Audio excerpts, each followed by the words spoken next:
والسلام على سيد الأنبياء والمرسلين أما بعد فأعوذ بالله من الشيطان الرجيم بسم الله الرحمن الرحيم اللهم صل على سيدنا ومولانا محمد وعلى آله وأصحابه وبارك وسلم.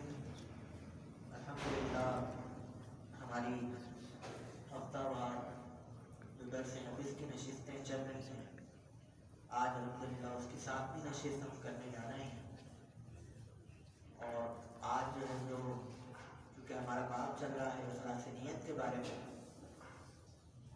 انہی کے متعلق ہماری چند احادیث مبارکہ ہیں، اور ہم آج جو ہے انشاءاللہ کوشش کریں گے کہ وہ ایک سے زائد حدیث مبارکہ آج ہم یہاں پر سماعت فرمائیں.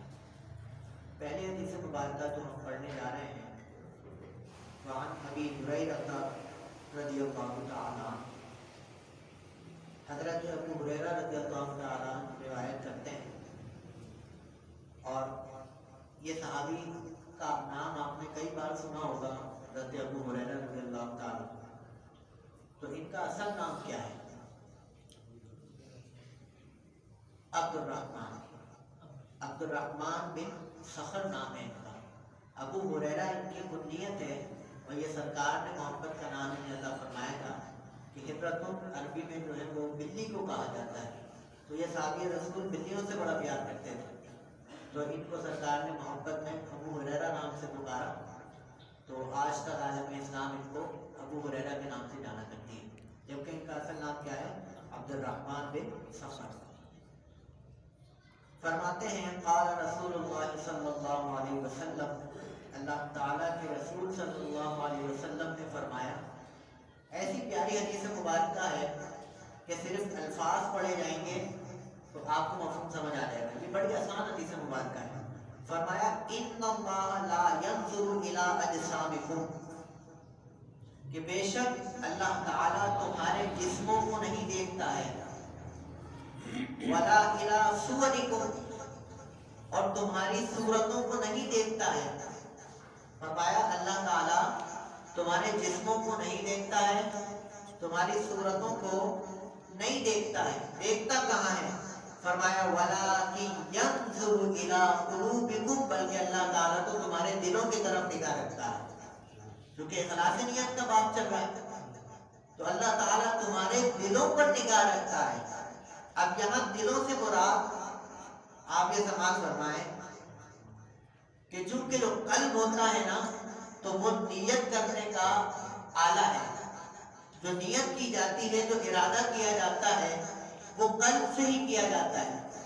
تو حضور علیہ السلام نے فرمایا کہ اللہ تعالیٰ تمہارے جسموں کو نہیں دیکھ رہا، بلکہ تمہارے قلوب کو دیکھ رہا ہے کہ جو بھی تم عمل کر رہے ہو اس میں تمہارا جسم کیا کہہ رہا ہے، تمہاری صورت کیا کہہ رہی ہے. یہ معنی نہیں رکھتا ہے، بلکہ معنی اور اہمیت اس چیز کی ہے کہ تم جو عمل کر رہے ہو وہ تمہارا دل اس مطابق کیا کہتا ہے، تم کس نیت سے عمل کر رہے ہو.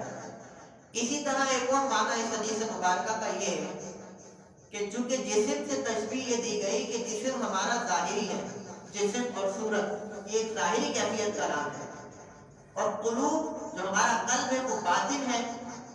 تو اس سے اس طرف بھی اشارہ کیا گیا. محدثین نے اس کی شرح کرتے ہوئے لکھا کہ اللہ تعالیٰ تو تمہارے باطن کی طرف نگاہ رکھا ہوا ہے. ظاہر میں آپ کتنے ہی اچھے ہو کر رہے، کتنے ہی چمکیلے چمکدار ہو کر رہے، حولیہ بظاہر آپ نے بڑا نیکوکاروں والا بنایا ہوا ہو، لیکن اگر آپ کے باطن میں تقویٰ نہیں ہے تو اللہ تعالیٰ کی نگاہ میں وہ کوئی حیثیت نہیں رکھتا ہے. آپ کا جسم، آپ کی جسمانی کیفیت اللہ کی نگاہ میں کوئی حیثیت نہیں رکھتی ہے. اللہ تعالیٰ نے قرآن کریم میں ارشاد فرمایا نا اِنَّ أَكْرَمَكُمْ عِندَ اللَّهِ أَتْقَاكُمْ، کہ تم میں اللہ کے نزدیک زیادہ عزت والا کون ہے؟ فرمایا أَتْقَاكُمْ، جو زیادہ ڈرنے والا ہے، جو زیادہ تقوی اختیار کرنے والا ہے وہ تم میں زیادہ اللہ کے عزت دار ہے. تقوی والا کہا گیا ہے، متقی دکھنے والا نہیں کہا گیا کہ بھائی متقی جو زیادہ دکھے گا، جو زیادہ پارسا دکھے گا، جو زیادہ پارسا لوگوں میں مشہور ہو جائے گا، وہ نہیں. تو فرمایا جس کے دل میں جتنا زیادہ تقوی ہوگا اللہ کی بارگاہ میں اتنی ہی اس کی زیادہ عزت و احترام ہوگا، اس کی عزت ہوگی، تقریب ہوگا، اکرمکم عند اللہ اتقاکم۔ تو اللہ تعالیٰ کہاں دیکھتا ہے؟ ہمارے دلوں کی طرف دیکھتا ہے، ہمارے باطن کی طرف دیکھتا ہے۔ تو ہر عمل کے لیے باطن کا صحیح ہونا درست ہے اور نیت کا اخلاص ہونا درست ہے اور چاہیے بھی۔ تو اللہ تعالیٰ یہی عمل کی اہمیت کو ہمیں جتلانے کے لیے اس طرح حضور علیہ السلام نے ارشاد فرمایا۔ اگلی حدیث مبارکہ وعن ابی موسیٰ، یہ جو ابو موسیٰ ہیں ان کا نام عبداللہ بن قیس ہے، یہ روایت کرتے ہیں، قال فرماتے ہیں کہ سئل رسول اللہ صلی اللہ علیہ وسلم، حضور سے سوال کیا گیا، تین لوگوں کے بارے میں سوال کیا گیا، حضور سے تین اشخاص کا ذکر کیا گیا اور ان کے بارے میں پھر سوال کیا گیا۔ فرماتے ہیں سئل رسول اللہ صلی اللہ علیہ وسلم عن الرجل یقاتل شجاعۃ، کہ ایک ایسے مرد کے بارے میں سوال کیا گیا جو لڑتا ہے تو اپنی بہادری کو ظاہر کرنے کے لیے لڑتا ہے، یعنی اس کی نیت جب وہ قتال کرتا ہے، جب وہ لڑتا ہے تو وہ اپنی بہادری کو ظاہر کرنے کے لیے قتال کرتا ہے، لڑتا ہے۔ وَيُقَاتِلُ حَمِيَّةً، اور ایک وہ شخص ہے کہ جو غیرت اور برداشت اور غصے وغیرہ کے لیے لڑتا ہے، اپنی غیرت کے تقاضے پر قتال کرتا ہے کہ میں نے غیرت میں قتل کر دیا، میں نے اس طرح قتل کر دیا، خاندانی عصبیت کے معاملے میں قتال کرتا ہے، آپ اولاد کے معاملے میں قتال کرتا ہے۔ فرمایا وَيُقَاتِلُ رِيَاءً، اور ایک وہ شخص ہے جو ریاکاری کے لیے جہاد کرتا ہے، قتال کرتا ہے، دکھاوے کے لیے، اس کی واہ ہو جائے گی۔ ان تین لوگوں کا تذکرہ کیا گیا اور پوچھا گیا اَيُّ ذَلِكَ فِي سَبِيلِ اللَّهِ، حضور سے پوچھا گیا کہ یا رسول اللہ صلی اللہ علیہ وسلم ان تین لوگوں میں سے در حقیقت اللہ کی بارگاہ میں کون لڑ رہا ہے؟ اللہ کی بارگاہ کے لیے کون لڑ رہا ہے؟ حضور نے فرمایا من قاتل لتكون کلمۃ اللہ هی العلیا فهو فی سبیل اللہ، فرمایا ان تینوں میں سے کوئی بھی اللہ کی راہ میں جہاد نہیں کر رہا ہے، فرمایا اللہ کی راہ میں کون لڑتا ہے؟ لتكون کلمۃ اللہ هی العلیا، کہ اللہ کا کلمہ بلند ہو جائے، اللہ کا اسلام بلند ہو جائے۔ جو فقط اس نیت سے لڑتا ہے وہی اللہ کی راہ میں جہاد کرنے والا کہلاتا ہے۔ کلمۃ اللہ ہی العلیا، نیت کی اہمیت دیکھیں آپ کتنی ہے۔ لڑ وہ دین سے رہے ہیں لیکن ان کی نیت کیا ہے؟ ایک اپنے شجاعت کو ظاہر کر رہا ہے، ایک حمیت غیرت کو ظاہر کر رہا ہے، ایک ریاکاری کے لیے لڑ رہا ہے۔ لیکن حضور نے فرمایا کہ اللہ کی راہ میں کون لڑ رہا ہے؟ جو اس لیے لڑ رہا ہے کہ میرے جہاد سے اللہ کا کلمہ بلند ہوگا، کلمۃ اللہ ہی العلیا۔ ہماری اپنی ذات بلند نہیں ہوگی، ہمارا اپنا کمال نہیں ہوگا، ہمارا سر بلند نہیں ہوگا۔ ہوگا کیا کہ ہم اسلام کے لیے لڑ رہے ہیں تو اسلام بلند ہوگا۔ جو اس نیت سے لڑے گا قاتل فی سبیل اللہ فہو فی سبیل اللہ، انہوں نے فرمایا وہ اللہ کی راہ ہے، وہ اللہ کی راہ میں لڑ رہا ہے۔ تو یہ نیتوں کی اہمیت ہے، نیتوں کا کمال ہے۔ حضرت علی رضی اللہ تعالی عنہ ایک جنگ میں لڑ رہے تھے اور انہوں نے کیا کیا کہ ایک شخص کو مارا، اس پر حملہ کیا، وہ گر گیا تو آپ اسے مارنے کے لیے اس کے سینے پر بیٹھ گئے، اور جب سینے پر بیٹھے تو اس نے آپ کے چہرے پر تھوک دیا، آپ غصے میں آپ کے چہرے پر اس نے تھوک دیا تاکہ آپ کا دھیان بیٹھ جائے۔ ہم جیسا ہوتا نا، اگرچہ وہ جہاد کے لیے نکلے تھے، جہاد کی لڑائی ہو رہی تھی، اسلام کی لڑائی، ہمارے جیسا ہوتا تو اگر ایک گولی میں مر رہا ہوتا تو ہم 4 گولی مارتے، ایسی کی تیسی، ہماری گستاخی کرتی، بے ادبی کرتی۔ جہاں وہ ایک تھپڑ کا مستحق تھا ہم اس کو 4 تھپڑ مارتے۔ انہیں یہ کام کیسے کر دیا؟ صحابہ کرام کا اخلاق دیکھیں آپ، جب اس نے تھوکا نا تو حضرت علی نے اس کو مارا نہیں بلکہ اٹھ کر چلے گئے، چھوڑ دیا اور دوسری طرف جنگ لڑنے لگے۔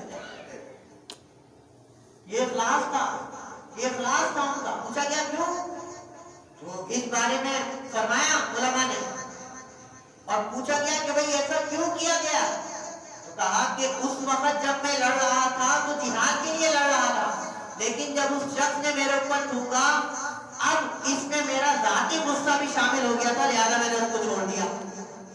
کہیں اللہ کی بارگاہ میں یہ نہ لکھ دیا جائے کہ علی نے اس کو اسلام کی خاطر نہیں مارا بلکہ اپنے ذاتی غصے کی خاطر مارا ہے، کہیں اللہ کی بارگاہ میں یہ نہ ہو جائے۔ آپ دیکھیں کہ اخلاق لوگوں کا کس کمال کے درجے پر تھا، تو بدلہ لینے پر آ جاتے ہیں نا، لیکن وہ حضور کی حدیث مبارکہ کا مظہر تھے۔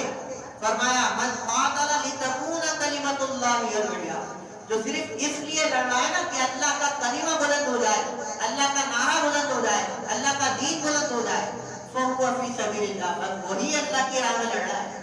اور اگر کوئی شجاعت دکھانے کے لیے، بہادری دکھانے کے لیے، طاقت دکھانے کے لیے لڑ رہا ہے تو وہ در حقیقت اللہ کی بارگاہ میں نہیں لڑ رہا، اللہ کے لیے نہیں لڑ رہا۔ اگلی حدیث مبارکہ، اس سے پہلے جو ہمارے پاس احادیث گزری نا تو ان میں ہو یہ رہا تھا کہ ایک درس میں ایک ہی حدیث مبارک تھی، اور اس کے پیچھے کی حکمت یہ تھی کہ وہ ایسی حدیث مبارکہ تھی کہ جن کے پیچھے کوئی نہ کوئی خاص واقعہ موجود تھا یا کسی خاص موقع پر وہ نازل کی گئی تھی، وہ حضور نے فرمایا تھا۔ تو اس وجہ سے جب وہ حدیث مبارکہ بیان کی جا رہی تھی تو اس سے ظاہری مراد حاصل نہیں ہو رہی تھی، تو اس کے پیچھے جو سارا تفصیلی واقعہ ہوتا تھا اس کو بیان کیا جاتا تھا۔ لیکن آج جو ہمارے پاس درس میں حدیث مبارکہ ہیں وہ ایسی ہے کہ یہ مطلقاً حضور علیہ السلام کے ارشادات ہیں، ان کے پیچھے کوئی خاص قسم کا ایک واقعہ موجود نہیں ہے۔ اسی وجہ سے آج ہم زیادہ حدیث مبارکہ لے رہے ہیں، اور آج ہم یہ تین حدیث مبارکہ لیں گے، تیسری حدیث مبارکہ انشاءاللہ اس میں ہمارا پھر وقت بھی مکمل ہو جائے گا۔ فرماتے ہیں وعن ابی بکرہ کا، یہ ابو بکرہ ہیں، ابو بکرہ ان کا نام ہے، یہاں پر کنیتیں ظاہر ہوئی ہے اور آگے بریکٹ میں پھر ان کا نام بھی لکھا ہوا ہے۔ تو ان کا نام تھا نفیع بن حارث ثقفی رضی اللہ تعالی، یہ صحابی رسول تھے۔ فرماتے ہیں ان النبی قال، حضور علیہ السلام نے ارشاد فرمایا، یہ بہت معنی خیز حدیث ہے، اس پر ہم گفتگو کریں گے تھوڑی تفصیل سے۔ فرمایا اذا التقى المسلمان بسيفهما،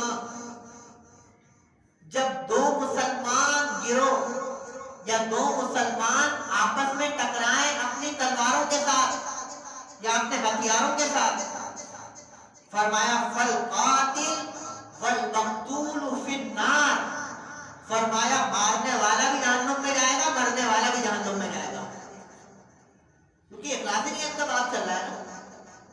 فرمایا اذا التقى المسلمان بسيفهما، جب دو مسلمان آپس میں تلواروں کے ساتھ ملاقات کریں اور ہتھیاروں کے ساتھ لڑنے کے لیے میدان میں آئیں، فرمایا فالقاتل والمقتول فی النار، قاتل بھی جہنم میں جائے گا، مقتول بھی جہنم میں جائے گا۔ صحابہ کرام نے عرض کی، قلت، ابو بکرہ کہتے ہیں، قلت، میں نے عرض کی، یا رسول اللہ صلی اللہ علیہ وسلم، ھذا القاتل فما بال المقتول، عرض کی یا رسول اللہ، قاتل کا تو سمجھ آتا ہے کہ اس نے مسلمان کو مارا ہے، وہ جہنم میں جائے گا، یہ جو مقتول مر رہا ہے یہ کیوں جہنم میں جائے گا؟ یہ بات نہیں حضور سمجھ آ رہی، یہ کیوں جہنم میں جائے گا؟ مارنے والا تو قاتل ہے، مقتول کا کیا معاملہ ہے؟ حضور نے فرمایا انہو کان حریصا علی قتل صاحبہ، اگرچہ یہ مر گیا ہے مگر اس کے دل میں بھی اس کو قتل کرنے کی خواہش موجود تھی، یہ بھی جو لڑ رہا تھا اس کو قتل کرنے کے لیے ہی لڑ رہا تھا، اگرچہ مر گیا، نیت تھی اس کو، اس کے دل میں نیت کیا تھی کہ میں اس کو قتل کر دوں گا۔ اب یہ اگرچہ مقتول ہو گیا ہے، لہذا اس کی نیت کے بارے میں اس سے پوچھا جائے گا اور اس کی نیتوں پر فیصلہ ہوگا کہ وہ قتل کرنے کے لیے تو لڑ رہا تھا۔ اب آپ یہاں سے اندازہ لگائیے کہ ایک مسلمان کو قتل کرنا کتنا بڑا گناہ ہے۔ کافروں کے ساتھ جنگ ہو رہی ہے تو اس میں تو کوئی معاوضہ ہی نہیں ہے، کافروں کے ساتھ آپ نے کافر کو مارا تو آپ غازی ہو گئے، آپ مجاہد ہو گئے، اور اگر کافر نے آپ کو مار دیا تو آپ شہید ہو گئے، جنتی ہو گئے، جنت کی بشارت، شہید ہو گئے۔ لیکن جب آپ کسی مسلمان سے لڑ رہے ہیں، اب چاہے آپ مریں یا آپ ماریں، جہنم آپ کا ٹھکانہ ہے۔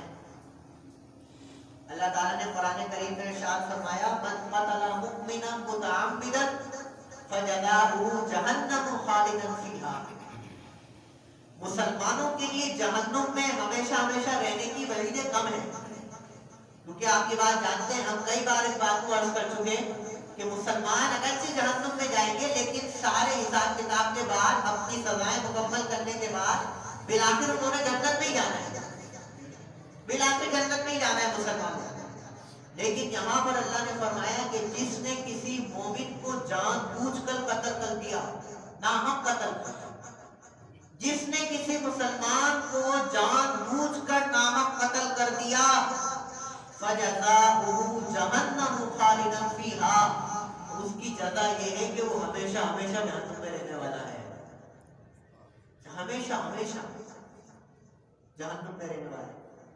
من قتل نفسا بغیر نفس او فساد فی الارض فکأنما قتل الناس جميعا، اللہ نے قرآن کریم میں فرمایا ایک جان کو قتل کرنا، ایک انسان کو قتل کرنا ساری انسانیت کو قتل کرنے کے برابر ہے، ایک انسان کو قتل کرنا۔ آپ دیکھیے کہ جو آج مسلمانوں کے آپس میں خون ریزی، ایک دوسرے کو قتل کرنا، کبھی لسانیت کی بنیاد پر، کبھی قومیت کی بنیاد پر، کبھی زبان کی بنیاد پر، کبھی عصبیت کی بنیاد پر، کبھی قبیلوں کی بنیاد پر، کہ تو فلانی قوم کا ہے ہم تجھے ماریں گے تو ہمیں مار لے، تو فلانے قبیلے سے تعلق رکھتا ہے، ہماری نہیں ہوتی اس معاملے میں قتل و غارت نہیں ہوتی، مسلمان مسلمان کو مار رہا ہے نا۔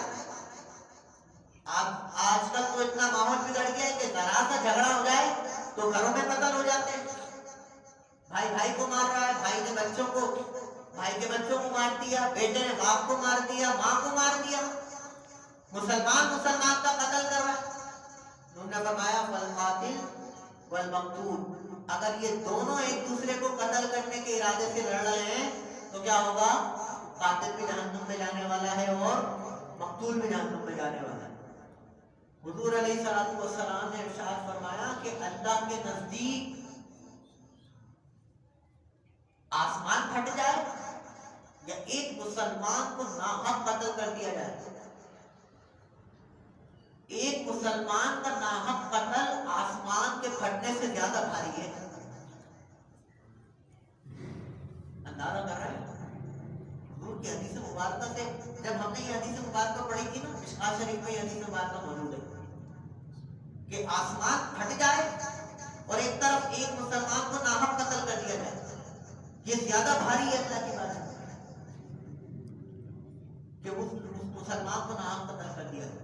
آج آپ چوری ڈکیتی کے معاملے میں دیکھ لیں، ذرا سا ہوا مار دیا، ذرا سا ہوا ناحق قتل کر دیا، تو کسی مسلمان کو ناحق قتل کرنا کتنا بڑا گناہ ہے۔ من قتل مؤمنا متعمدا فجزاؤہ جہنم خالدا فیہا، اس کی جزا کیا ہے؟ ہمیشہ ہمیشہ جہنم میں رہنے والا۔ حضور نے فرمایا کلمہ گو کو صرف 3 باتوں کی وجہ سے مارا جا سکتا ہے، بس آخری 3 منٹ ہے میرا بات۔ کلمہ گو کو صرف 3 باتوں کی وجہ سے قتل کیا جا سکتا ہے، اس کے علاوہ کسی کلمہ گو کو قتل کرنا جائز نہیں۔ اور وہ 3 باتیں کیا ہیں؟ یا تو اس کو قصاصاً قتل کیا جائے گا، یعنی شرعی سزاؤں میں قصاص ہوتا ہے نا کہ کسی شخص نے کسی شخص کو قتل کیا، اب اس کے ورثہ یا تو دیت لے لیں یا قصاصاً اسے قتل کیا جائے گا، اس قاتل کو سزا کے طور پر قتل کیا جائے گا تو اس کے قتل کا بدلہ ہو گیا ہے، یا تو قصاصاً اس کو قتل کیا جائے گا، یا پھر جو شخص شادی شدہ زنا کرتا ہے تو اس کی اسلامی سزا یہ ہے کہ اس کو رجم کیا جاتا ہے، یعنی پتھر مار مار کر اس کو مار دیا جائے گا کوئی شادی شدہ اگر زنا کرے۔ یہ 2 باتیں ہو گئی۔